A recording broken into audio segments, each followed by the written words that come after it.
আমার প্রিয় ক্লাস 8-এর ছাত্রছাত্রীরা, তোমাদের সবাইকে স্টাডি ফর এডুকেশন চ্যানেলে স্বাগত জানাই। আজ আমি তোমাদের কাছে নিয়ে এসেছি তোমাদের ফার্স্ট টার্মিনাল ইভ্যালুয়েশন, অর্থাৎ তোমাদের প্রথম ইউনিট টেস্টের ক্লাস 8-এর পরিবেশ ও বিজ্ঞানের সিলেবাস ও তার সঙ্গে নম্বর বিভাজন। এবং এই সিলেবাসটি হলো মধ্যশিক্ষা পর্ষদ প্রদত্ত। তোমরা অতি অবশ্যই স্কুলে কিন্তু একবার জেনে নিও যদি তোমাদের সিলেবাসের কোনো পরিবর্তন হয়ে থাকে। আমি কিন্তু এইভাবে তোমাদের ভিডিও দিতেই থাকবো। তুমি যদি চ্যানেলে নতুন হয়ে থাকো, চ্যানেলটি সাবস্ক্রাইব করে নিও।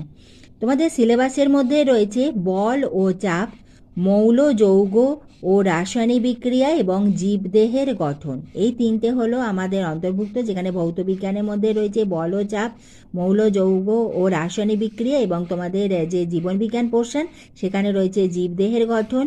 আমাদের লিখিত পরীক্ষা হবে মোট 15 নম্বরে। সেখানে এমসিকিউ বল ও চাপ থেকে থাকবে 2টি, মৌল যৌগ ও রাসায়নিক বিক্রিয়া থেকে থাকবে 2টি এবং জীবদেহের গঠন থেকে 2টি।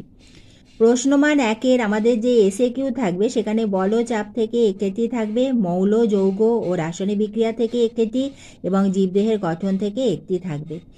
এরপরে তোমাদের প্রশ্নমান 2 মার্কসের যে প্রশ্ন, সেখানে বল ও চাপ থেকে 1টি থাকবে, 2 গুণ 1 করে 2 মার্কস। মৌল যৌগ ও রাসায়নিক বিক্রিয়া থেকেও 1টি 2 মার্কসের প্রশ্নের উত্তর তোমাদের লিখতে হবে এবং জীবদেহের গঠন থেকেও তোমাদের 1টি প্রশ্নমান 2 মার্কসের প্রশ্নের উত্তর তোমাদের লিখতে হবে। এইভাবে আমাদের থাকছে মোট 15 নাম্বার।